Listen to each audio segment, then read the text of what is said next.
All right, so it's March 26, 2026.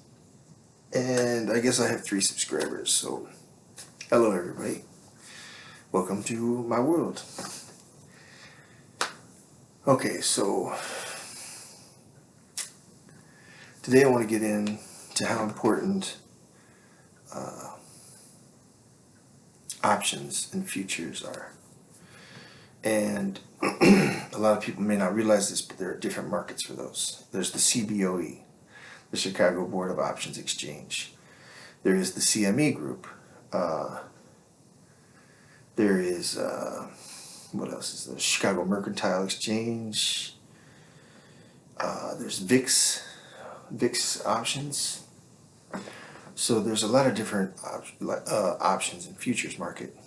So the Chicago Board of Options Exchange, that's a lot of your commodities like pork and corn, soybeans, things of that nature. The CME Group is a lot of energy. Well, that's your oil, natural gas. I don't know about the Chicago Mercantile Exchange. I'm not an options guy, But as a stock trader, I have to be aware of the options calendars because there are so many options traders out there that it affects the stock prices drastically. Like that's, other than government spending, options and futures contracts are probably like the most influential of stock values, because the options traders they will push stocks up or down 10% in a month. It happens all the time. So you have to, and I wish I could just tell you a very simple explanation of how to read these stock market moves by these options traders. It's impossible because it's big money, like big institutional investors, J.P. Morgan, Warren Buffett, whoever else, bankers, the fucking Rockefellers, not the Rockefellers as much, but Rothschilds, the Saudi royal family, people of that nature, just big money, just, the nation of Israel, they're a big player. So they can push stocks up or down 10, 20% if they want to, just by shorting options or buying long on options. And so you have to become familiar with the options calendars. Each one of them is different. The VIX, the VIX is just a volatility index, That is a way for hedge funds to protect themselves in the case of a stock market sell-off. So they'll buy VIX futures, and if it takes a loss, it's no big deal. But if the stock market sells off, they make a big pile of money. So this is their way of insuring themselves and protecting themselves by buying VIX futures, volatility index. All right, so the CME Group, they settle their options 3 working days before the end of the month. And the VIX, it's the last Wednesday of the month. And like the usual stock market options through the New York Stock Exchange and NASDAQ, that's the last Friday of every month. So, and of course, at the end of the month, that's when they close. The first of the month is when they begin. So most of your big stock market moves, up or down, is going to happen at the beginning of the month, because that's when your big hedge funds and all your traders and everybody are putting out their positions to protect themselves or bet on their investments paying off for the month or for the 3 months. Sometimes they go 6 months or a year. Not as much activity. Traders are generally trying to make the quick buck, so it's usually 30 days. So the beginning of the month, if you learn how to read the options market, let's say April 1st, okay? All right, so here's the scenario. I firmly believe Trump is working with Howard Lutnick and Bessent, and those two guys are former Wall Street people. And Trump waited to invade Iran until after the options calendar started in March. And right before the end of March, we're here in a couple of days, all of a sudden Trump comes out and he calms the market. He says, oh, yeah, we're negotiating an end to the war with Iran, you know. And so, oh, oil prices fall and the stocks go up and everybody's thinking, oh yeah, you know, Trump's got this under control and the war in Iran is about to end and oil prices are getting ready to drop and natural gas prices are going to drop and fertilizer is going to drop, you know, which is all good for the economy and stocks are going to do well. But Trump's lying, okay? You can go on any news outlet and see a video from the Iranian people saying, we're not negotiating no peace. Trump's just lying. He's playing the stock markets, you see? Because him and his people, they're trading options big time. And Trump knows this is the last week before options expire. So he's coming out and he's saying, oh, everything's all well, everything's fine, you know, we're good.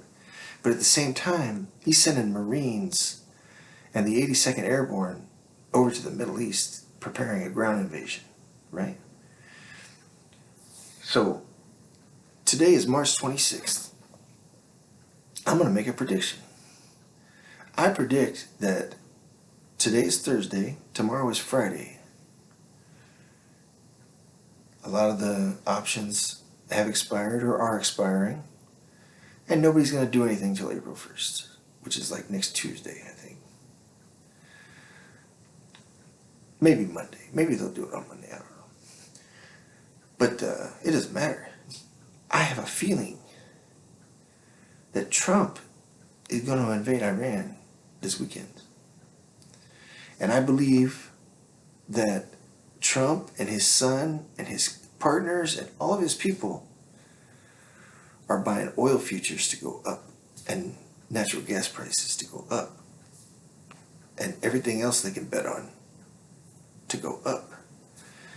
Because right now there's a five-day treaty, 5-day truce, where Trump is giving the Iranians time to think about his offer, where America is no longer bombing them or attacking them, because Trump is using the presidency as a facade to control and manipulate what the markets are doing, you see. There was 2,000 years ago, there was something called the Roman Triumvirate. And it was Julius Caesar, a senator, and a businessman who came together to control and manipulate the Roman economy. And a lot of people don't realize Julius Caesar going around conquering and enslaving people was against Roman law. They weren't supposed to do that. But for the longest time, Julius Caesar was a criminal operating under his own power in Spain and France and England and Germany and Belgium and wherever else he invaded, you know.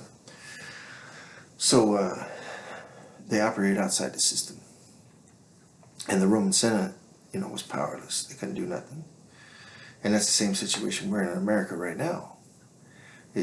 Trump is the president and he's doing whatever he wants. And Congress and the Democrats, even the Republicans, they can't do nothing. You know, we're not supposed to invade another country without Congress declaring war.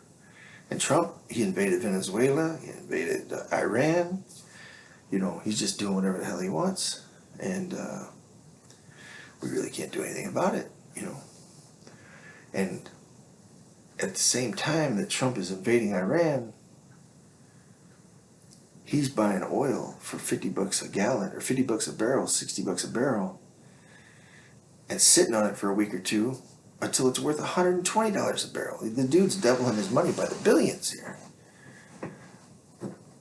And they're doing it through options and futures contracts. And you'll have to study what those are. You know, an option is an option to buy.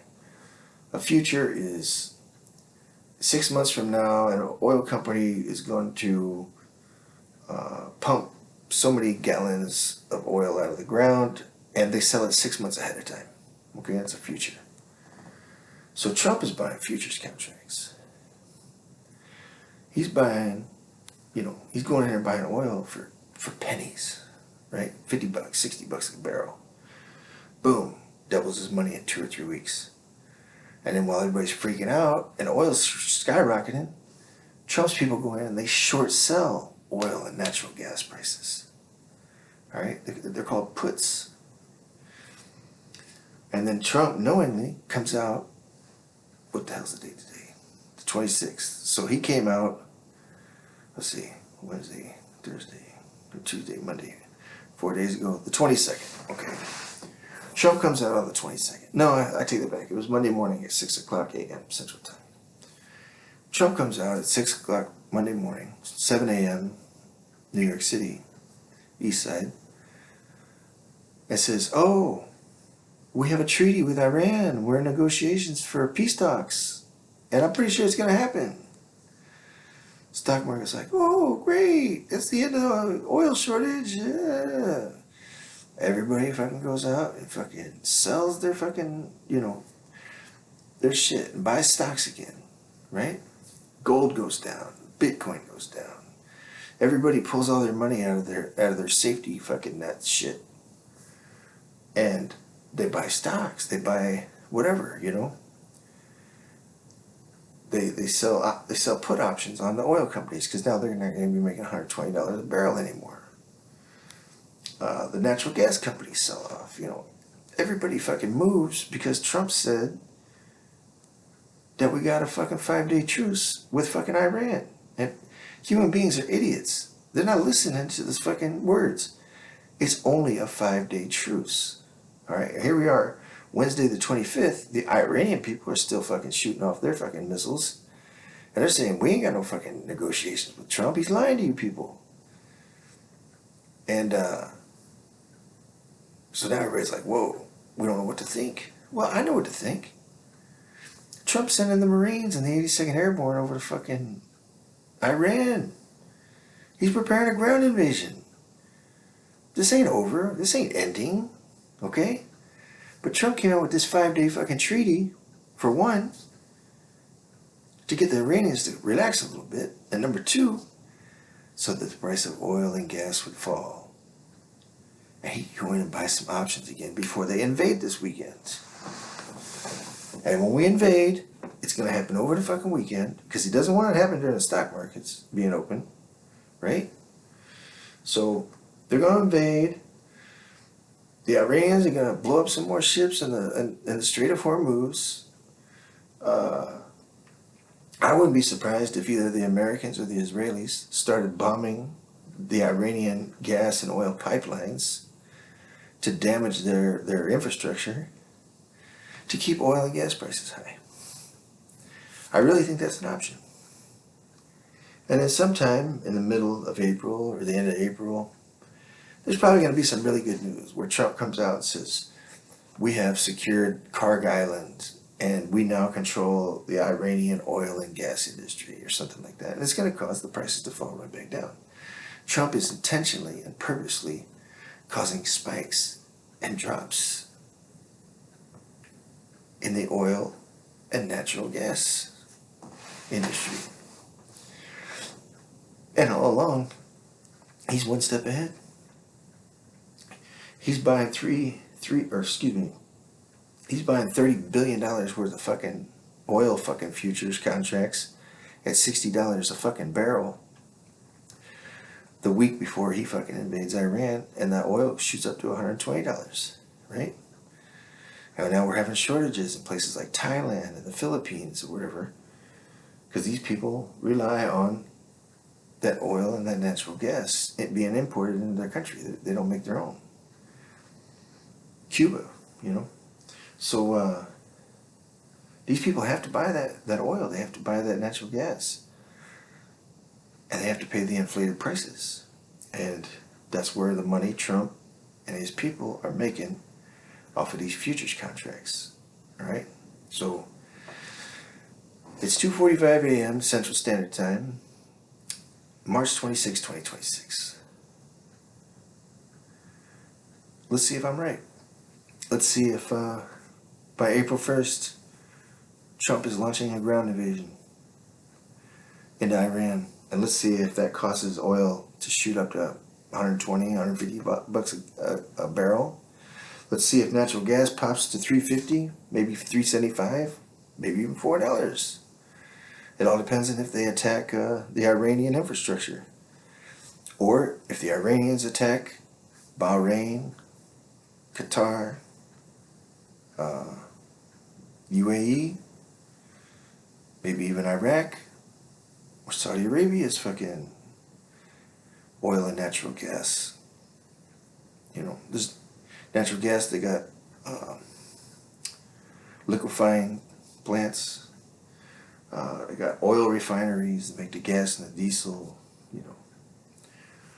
There's pipelines, there's wells, there's all kinds of shit that goes into this energy production. If Trump or Iran start knocking out oil and natural gas infrastructure on either side of the Persian Gulf, it's gonna cause a massive movement in energy prices upwards, which means you're gonna be paying more at the gas pump. You're probably, unless you're in California paying $8 a gallon or Chicago paying $6 a gallon, probably in the rest of the country you're probably right around $4 a gallon right now. It was $2.89 just a month ago. So that's a lot of where the money's coming from as well. The oil companies, they're everybody's fucking everybody's fucking making money off of the fucking consumer. The Philippines, the Thailand, the American fucking commuter. They're gouging us. They're gouging the fuck out of us. They're gobbling up all that COVID fucking money that was put in as a stimulus. All right? So I'm gonna throw you a stock tip. This is what I'm doing myself. You know, technically all this YouTube shit's for entertainment purposes. You know, I'm not promising you this is what's gonna happen. This is just my personal belief of what I think's gonna happen. And it's all based on the options calendar, because options are expiring tomorrow if they didn't expire on Wednesday.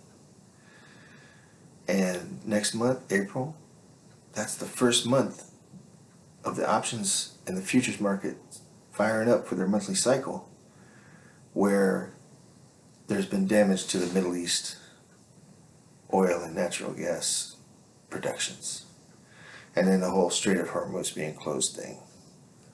So I'm going to lay this on you.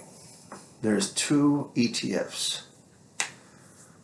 One's called BOIL, B-O-I-L, and the other one is called KOLD, K-O-L-D. Now KOLD ETF goes up in value when natural gas prices fall. It's an inverse ETF. BOIL goes up when natural gas prices go up. So just to help you out, you should look into these, so that if and when you find yourself understanding how all this works, you can look at these two ETFs, and they're seasonal. It's easy to predict, okay? The world uses more natural gas in the wintertime because people got to heat their homes. They got to run their furnace, right? They cook these big holiday meals for Christmas and Thanksgiving, you know. Human beings tend to eat more when it's cold outside because it's a natural way to heat your body. That's my problem. I live in the north. That's why I'm fat. You know, I should go down to fucking Mexico or something during the wintertime. I really would. It would be better for my health. But I live in the north. I like the four seasons. I like to see the trees change color. I like the spring green. that winter, it's cold, you know, so I eat and I sit around at home where it's fucking warm. I don't like to go outside and shit.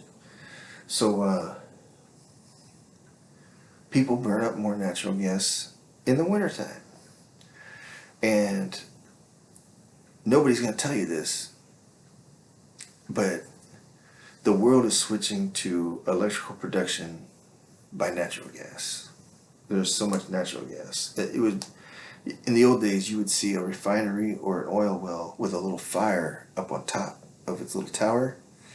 That was natural gas just burning off because they didn't want to dump it into the atmosphere. They wanted to burn it up. It was methane. So it stank. You know, the neighborhood didn't want to smell it, so they burned it off. So now they figured out how to capture that natural gas or that methane, and they freeze it down to like minus 230 degrees or something like that, and it turns it into liquid, and then they can transport it. And from what I've been told, it basically takes something the size of a beach ball and shrinks it down to the size of a golf ball. It's reduced by 600 times its size when it's liquefied. And so it's transported in whatever way, and then it's regasified, and then that's what you turn on your stove, and that's the heat that comes, that's the gas that burns, and you know, you boil your water or whatever, or you run your furnace. Or these big ass electric power plants have gas turbines, okay, and they're very efficient.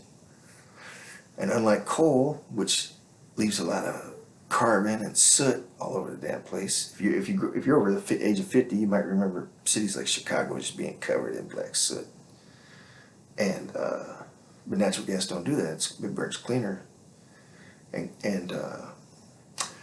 see, here's a lot of things that people don't understand.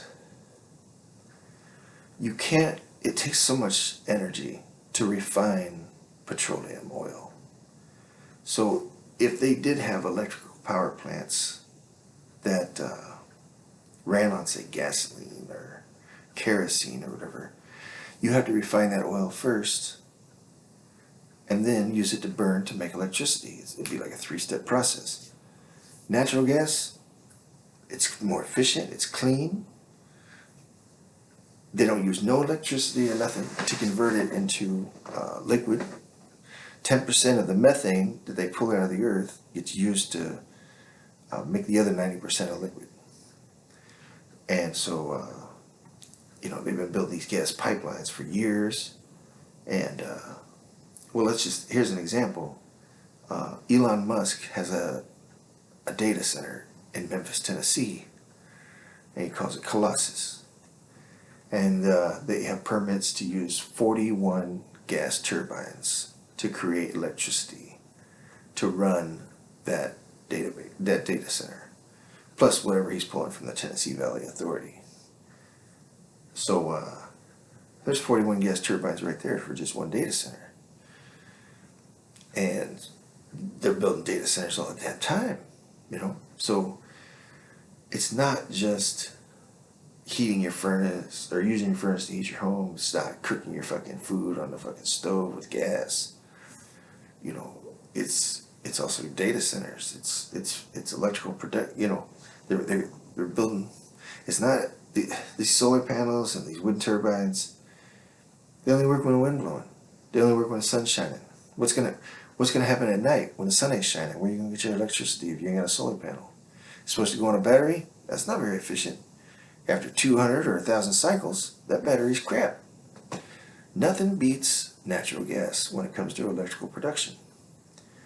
And the more the world overpopulates, the more of these data centers we get, the more electrical cars we got driving around. That's more natural gas, okay? So that's why I feel comfortable in investing a lot of my stock, a lot of my money into a BOIL ETF. I feel it's a very safe play because this summer, when everybody's running their air conditioning, that's more electrical power being used. Okay? When people are out here, you know, building their homes and working in construction or whatever, yeah, it might be a cordless tool, but they're charging it at home. That's more electricity. Okay?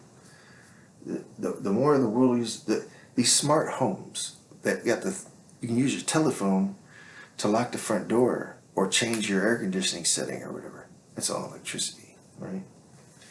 So I like to make these videos informational, educational. If you're gonna invest in the stock market, if you're gonna trade, you absolutely have to understand options and futures. That is gonna have a huge, huge impact on your stock price. Like I don't want to name any particular stock, but I'll throw one out there. Amazon, okay? The online retailer. Right now, the traders have not pumped that stock up. It recently sold off like $40, down 20%. And that's the traders clearing out because they bought in for Christmas time. They expected Amazon would have really good sales from the holiday season, from people buying Christmas gifts and whatnot.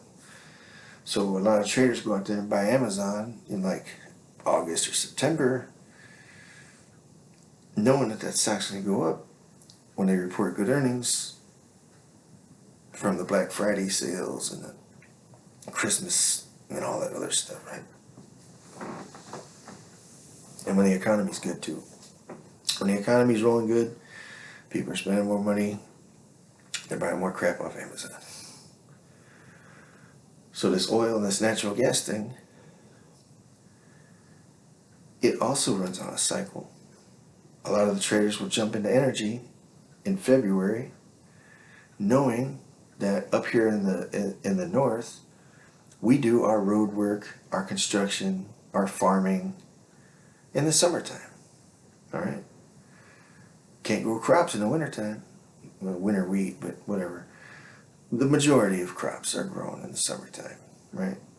The majority of road work in states like Ohio and Pennsylvania and Wyoming and Minnesota, they do that when the weather's nice. Okay, people might go down south to work in the wintertime, Texas, Oklahoma, or whatever. But up here in the north, that's when we're doing our road construction. That's when we're building our new houses, okay? There is some construction in the wintertime, not much, but a hell of a lot more in the summertime. And so, because farm tractors and bulldozers and semi-trucks are hauling material and people are driving back and forth to work, that's using up a lot more gas, diesel fuel, you know. It doesn't matter on-road or off-road, it's diesel fuel. It comes out of a barrel of oil, you know. So more consumption means higher prices. So in January, February, that's usually your cheapest gallon of gas for the year. July, August is generally your more expensive gallon of gas for the year. People are going on vacations too, you know, going down to Florida, going to Disneyland, or, you know, driving up to the Upper Peninsula to go camping and fishing in the Great Lakes or whatever they do. You know, people are moving, people are active, you know, like me. You know, I do my exercising when the weather's nice, you know, but by the time the fall rolls around, I'll probably lose 20 or 30 pounds here, right? I'm coming out of winter hibernation. I'm this is the heaviest I'm going to be all year. Same thing. So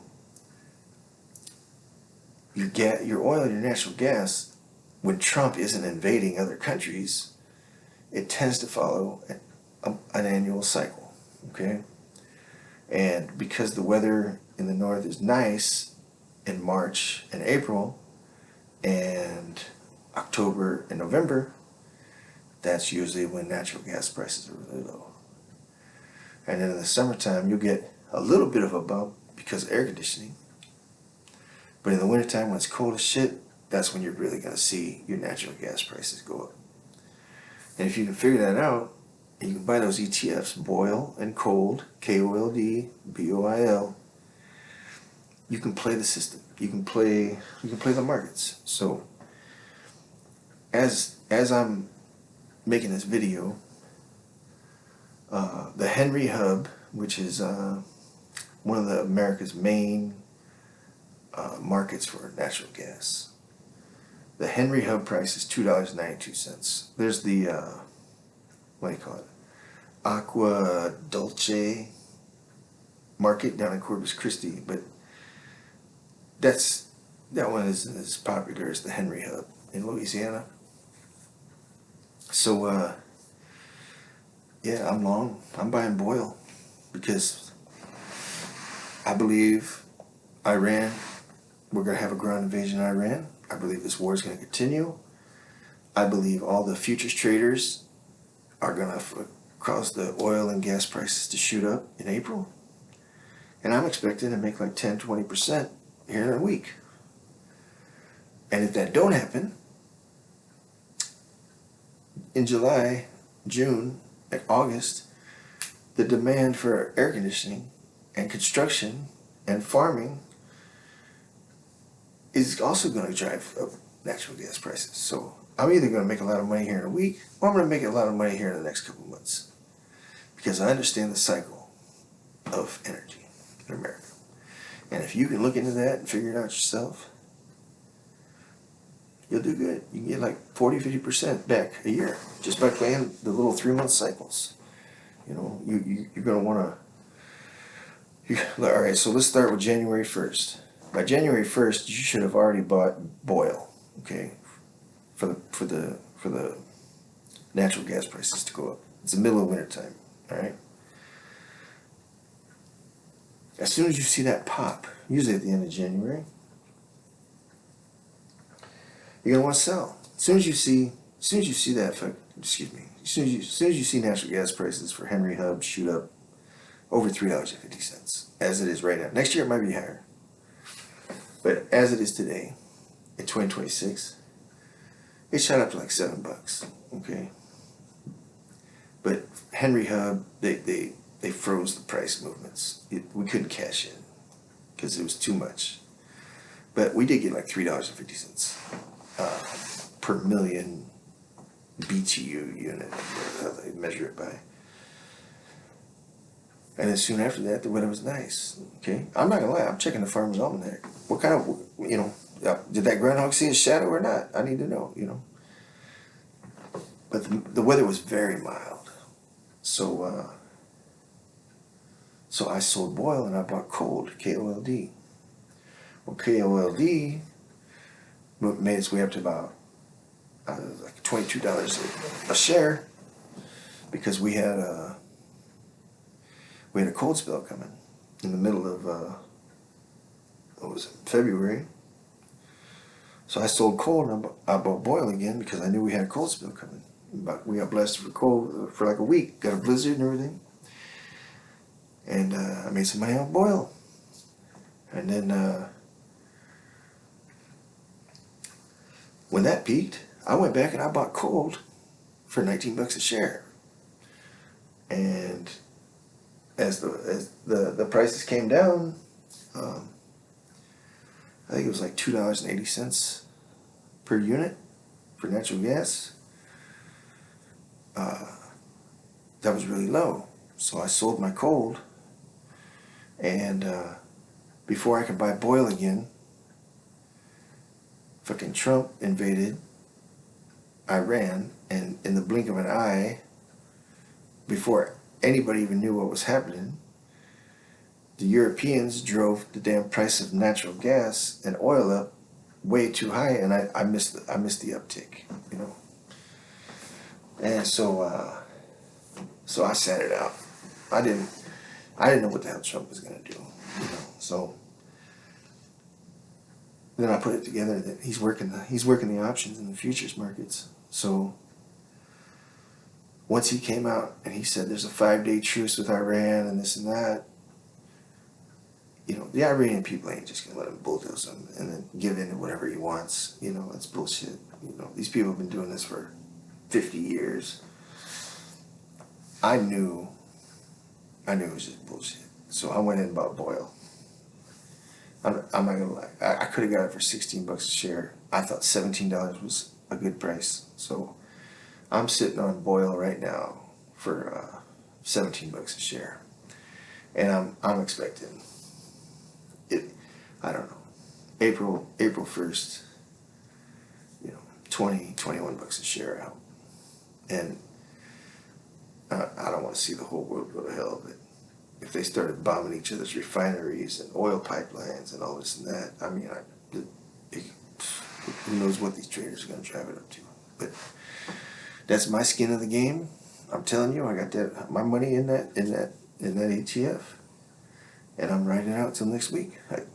Something can change. I could take a huge loss. It's happened before, but that's what's going on. And I'm not telling you to go out and do this.